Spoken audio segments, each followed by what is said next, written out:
Baieid Phin Leit Shano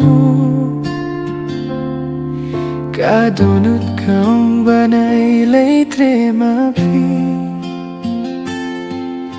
Kinay kisni banga don ryngkat patpi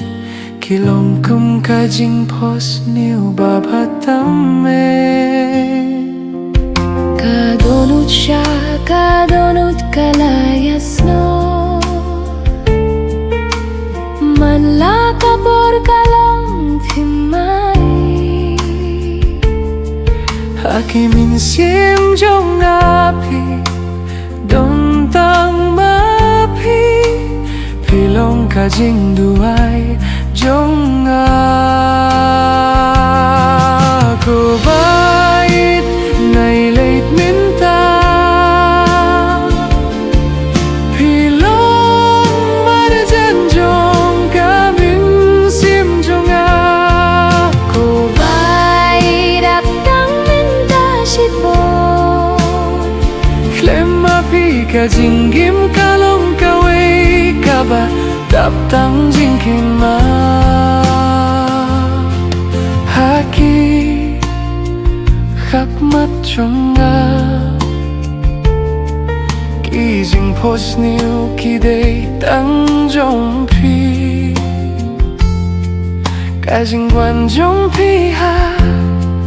Ka jingim jongah Kamde kaba kay ko baieid Kalong ka jingti priu jongah Wat ki klor ru ki shaphang Tang shuyo hiaka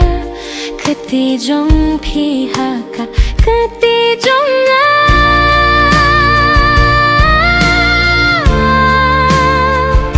Ka jingim ka kylasha ka khana badap jingieit KHLEM maphi ka jingim joga kambyang hiru Ko baieid nay leit minta Pilong marjan jong ka mynsiem jongah Ko baieid aptang minta shipon KHLEM phi ka jingim kalong kaway kaba Daptang jingkmen